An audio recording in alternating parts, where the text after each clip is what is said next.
Hey, bonjour en cette nouvelle journée. Je sais que ça fait longtemps qu'on s'est vu. Mais il fallait que je prenne un peu de moment, tu sais, pour m'habituer, me replacer, tu sais, la famille, les choses. Je sais qu'il est rendu un petit peu plus tard que les dates prévues, mais mon bon ami, Papa DM, a mis un défi. Oui, un défi qui s'appelle Défi Partie Parfaite. Ça devait se passer du 21 au 27 novembre, même du 20 novembre au 26, pardon, dis-je, mais j'ai manqué un petit peu de temps ici. Mais je me suis dit que j'allais me reprendre puis faire un marathon, dans le sens de répondre à toutes les questions d'un coup.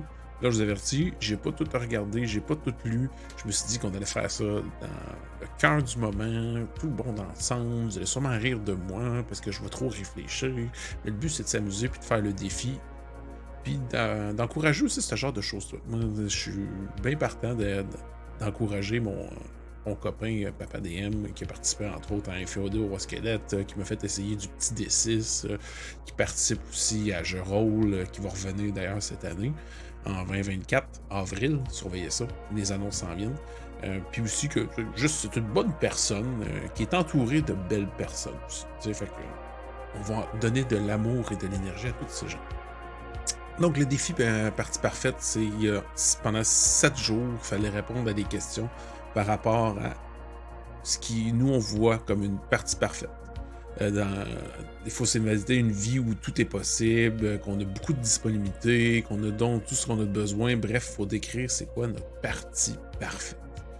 Je vais probablement être trop humble par moment, je me connais, mais peut-être qu'au fil que je vais me réchauffer, je vais y aller de plus en plus gros, tu sais, histoire de s'assurer que ce soit le ciel qui soit la limite. Bon, fait que la première journée, c'était quel jeu de rôle choisis-tu? Pourquoi ce jeu de rôle? Quels sont les points forts et faibles de ce jeu de rôle? Excellente question. Moi, je crois qu'un des jeux de rôle que je choisirais, ce serait vraiment dans la série des hacks. C'est vraiment un roulé en deçà. Parce que c'est un système qui est rapide, instinctif, qui se fait bien. On peut faire des personnages rapidement, on peut gérer, c'est de la co-création. Tu sais, c'est un système sur lequel moi-même je travaille pour mon propre système de jeu. Tu sais, dernièrement, j'ai beaucoup aimé Fléau, Black Sword Arc, Ultimate Chaos Edition. J'ai aussi Cthulhu Act deuxième édition. Tu sais, ça serait quelque chose dans ce jeu-là, exactement le même jeu. Moi, je pense que j'irais pour aujourd'hui du Cthulhu Act. Parce que ça mélange de l'horreur, de l'enquête, un thriller. C'est quelque chose que j'aime beaucoup, ça vient me chercher. Fait que je pense que je vais y aller avec ça pour aujourd'hui. Donc, pourquoi ce jeu de rôle-là? C'est ça. Quels sont les points forts et faibles de ce jeu de rôle? Ben, c'est sûr que le point fort, c'est rapide, c'est de la co-création.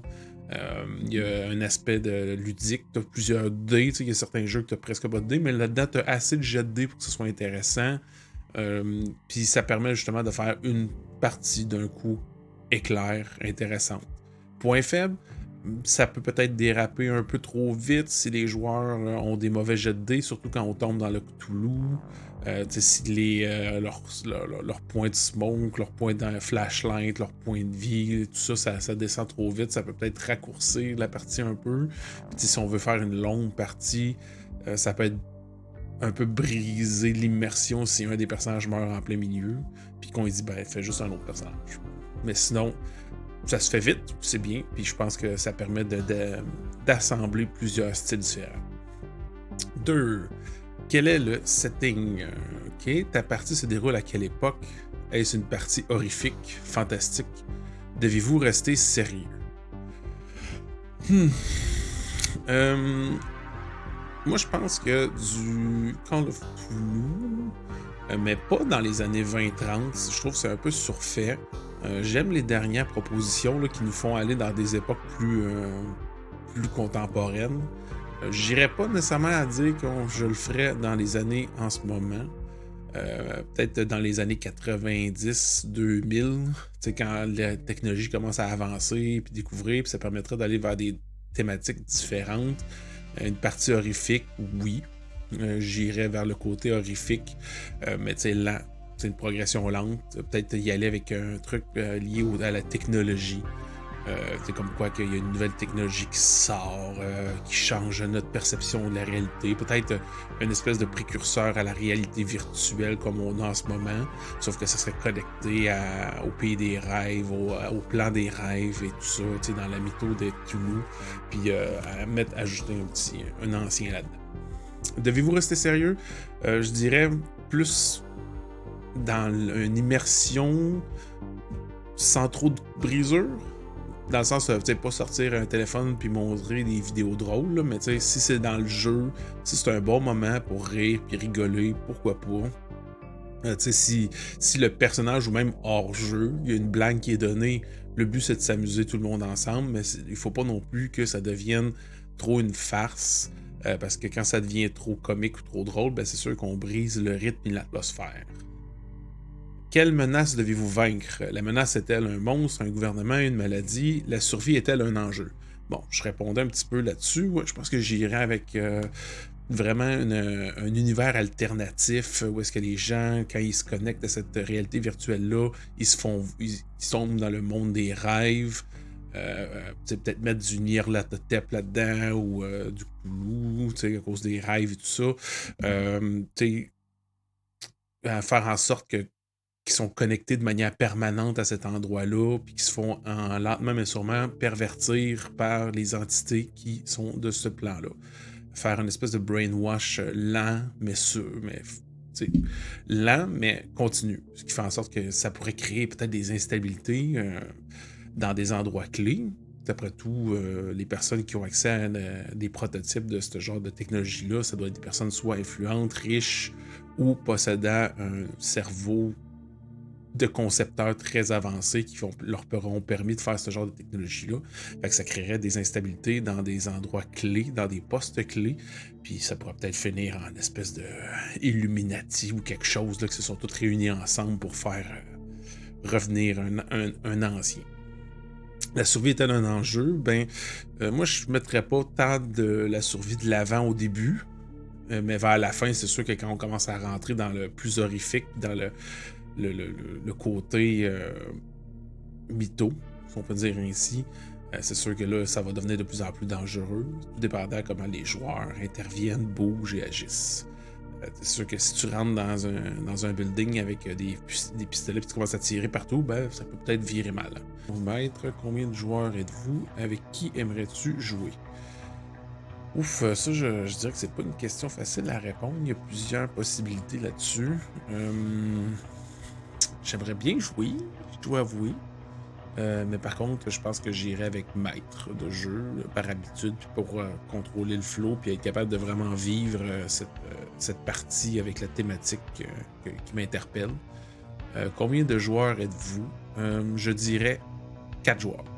C'est vraiment dans les mieux qu'on peut. Je pense que c'est ça qui est le plus facile, qui a le plus d'interaction, puis sans que ça devienne trop lourd. Peut-être 3 que je pourrais, mais à 4, là, je pense que c'est un bon équilibre. Avec qui aimerais-tu jouer? Moi, c'est sûr que j'aimerais ça jouer avec des amis que j'ai depuis longtemps. Des personnes qui sont proches de moi. Soit mes amis, mais bon, là, il faut aller dans le parfait, dans l'irréel.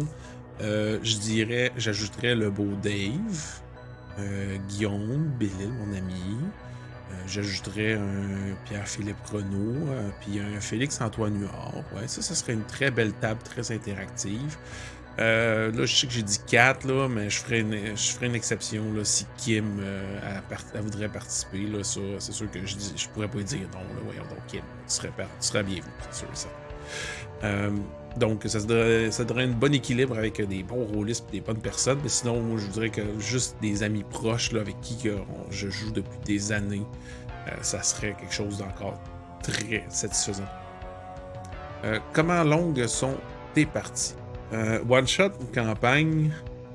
Combien de temps dure une session de jeu? Un dimanche après-midi ou un mercredi soir? Ah, ben là, moi, je pensais que c'était une partie parfaite. Si j'ai le choix, je pense que j'irais avec une courte campagne, pas trop long pour qu'on se perde, mais assez pour faire peut-être un 4 à 6 sessions maximum, assez pour que les personnages puissent se développer, que l'intrigue puisse gagner en escalade, qu'on puisse aller dans un peu dans l'horreur puis dans la gradation, qu'on puisse avoir des petits moments dans la vallée de l'inconfort, tu sais, aller jouer dans les thématiques très fortes, là. Combien de temps dure une session de jeu? Je dirais peut-être un maximum de 3 heures pour que ça devienne trop lourd. 2 heures, c'est un peu trop court. Tu sais, t'as le temps que tu te places puis que tu te réchauffes. 3 heures, c'est juste assez long. Après, rendu à 4 heures, souvent, ça commence à décrocher un peu, tu sais, pour que ça vaille la peine. Un dimanche après-midi ou un mercredi soir, moi j'irais plus avec des soirées, c'est sûr et certain. Les gens sont plus disponibles, même si on dit qu'on est dans le parfait. Tu sais, ça met plus dans l'ambiance aussi avec le côté, tu sais, l'obscurité un peu. Tu sais, fait que, tu sais, pas, idéalement pas l'été. Hein, tu sais, où est-ce qu'il fait clair jusqu'à quasiment 9h30. De quoi qui vient sombre rapidement. Là, tu sais, une soirée d'automne là, un peu pluvieuse, là, mais tu sais, pas trop fraîche, avec une petite fenêtre un petit peu entrouverte là, pour changer l'air, puis que l'ambiance, puis qu'on entend les petites gouttelettes. Là. Ouais, je pense que ce serait quelque chose de- de- d'atmosphérique et d'intéressant. 6. Quel matériel utilises-tu? En ligne ou présentiel? Pour les combats, utilises-tu une carte ou préfères-tu le théâtre de l'esprit? Moi, je dirais en ligne, c'est certain. Vu que tout ce qui est Call of Cthulhu puis Cthulhu Hack, c'est vraiment pas des combats hyper tactiques, si on peut dire. J'irais vraiment avec un tableau, avec genre théâtre, combat de l'esprit. Je veux dire, combat, théâtre de l'esprit. Je veux dire, il existe comme des petits graphiques. Pierre-Philippe, justement, de Coup Critique en a fait une. Tom de Roll-moi ça aussi en a fait une que je trouve qui est comme ajouter des éléments à celle de Pépé, que je trouve très bien. Moi, j'irais avec ça. T'sais, si vraiment il y a des combats juste pour qu'on puisse être capable de se situer à qui est en mêlée, qui est à distance, qui est trop loin, qui est éloigné, puis qu'on ait un visuel sur le nombre de protagonistes, antagonistes, puis de héros. Qu'on puisse avoir un nombre fixe, puis que ça soit facile. C'est vraiment, moi, j'irais avec, idéalement avec peut-être une petite table interactive. J'aurais une tablette avec du son, avec un stream deck pour pouvoir rajouter des effets sonores, de la lumière, parce que c'est parfait, là, fait que moi je serais capable de tout faire ça, là, je serais capable de me concentrer en tant que maître, puis aussi masteriser pour l'ambiance, ou même peut-être avoir quelqu'un qui est juste à la technique. Ça ferait cool, ça. J'ai déjà vu ça là, dans le concept. Là, quelqu'un qui est comme juste sur la technique, sur le son, sur l'ambiance, sur la lumière, et qui pourrait servir aussi d'intervenant dans l'histoire. À savoir, en échange d'un X montant d'argent ou d'un élément d'histoire ou d'une relique qu'ils ont trouvé, ils peuvent aller voir un informateur, mais il faut vraiment qu'ils aillent le voir pour de vrai. Ça va voir la personne, puis ils posent la question, ils remettent l'objet, puis ils posent la question, puis c'est pas moi qui réponds, c'est l'autre personne. C'est le technicien, technicienne, c'est le PNJ, ils sont pas dire vivants. Ouais, moi je pense que j'irai avec ça. Et finalement, il se passe quoi? Le jour 7. Quelle est la finale parfaite? Y a-t-il des morts? Y a-t-il un trade dans le groupe? Vous mangez quoi? Ça, c'est du Dave, ça. Et vous mangez quoi? Les snacks. Les snacks, c'est important. Idéalement, des snacks qui tâchent pas toutes.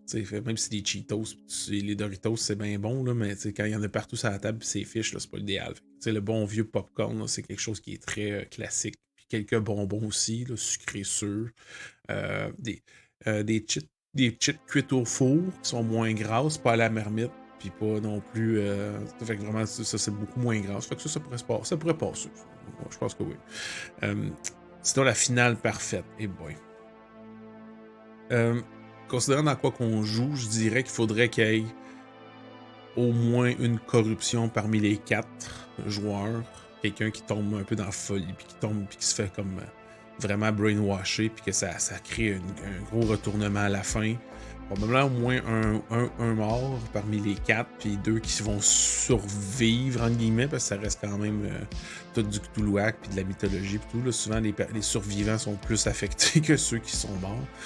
Genre, le classique, là, un qui commence à devenir paranoïaque, puis qui est pas trop sûr, puis l'autre qui s'en sort indemne, puis qui écrit un livre que personne va lire ou comprendre parce qu'il y a un complot qui va l'empêcher, les chats, de croire en lui, puis sa crédibilité va être détruite. Un trade dans le groupe, involontaire. Quelqu'un qui est lentement pour sûrement suite à ses actions ou ses décisions ou qui se fait exposer à cette technologie-là en enquêtant, qui se fait lentement mais sûrement brainwasher ou affecter. Je dirais que ce serait quelque chose de un bon petit retournement. C'est sûr que c'est classique un peu, là, mais faudrait qu'il y ait une petite twist à la fin. Il faudrait que je trouve là, une mécanique là, un peu à la Eternal Darkness. Là, tu peux pas battre l'ancien, mais il faut que tu invoques un autre ancien qui est comme son ennemi, puis les deux vont se rentrer dedans pendant que les mortels sont là, puis font vraiment, oh, mon Dieu, qu'est-ce qui se passe? Puis que finalement ils s'en sortent, puis que ben, tout ça faisait partie d'un grand plan d'une troisième entité qui faisait juste s'assurer que ses ennemis se rentrent dedans un dans l'autre pour elle-même acheter plus de temps de fidèles ou d'énergie cosmique. Peu importe. C'est de quoi un retournement là, de magistral qui pourrait laisser place à une suite. Hein? On est on the spot, là. On brainstorm tout le monde ensemble. Fait que ça serait pas mal ça. De quoi de court, précis. Si vous avez vous aussi des idées, si vous avez des suggestions, ça serait quoi votre partie parfaite? Qu'est-ce qui, parmi toutes ces réponses-là que j'ai données, qu'est-ce qui vous allume, puis ou qu'est-ce qu'au contraire, qui vous dit ah non, moi j'aurais plutôt fait ça. Allez-y. Le but, c'est de faire un exercice commun puis collectif avec toute la communauté. Puis si vous-même voulez faire votre vidéo récapitulative comme moi j'ai fait, puis c'est en retard, ben faites-le. Regarde, moi j'ai osé le faire. Fait que voilà, vous pourrez me blâmer moi, même si on est en retard. Dire ah ben Philippe m'a quand même invité là, à le faire, donc c'est pas grave. Mais sur ça, merci beaucoup les compteurs et compteuses qui se sont joints à moi aujourd'hui. Et je vous dis à la prochaine.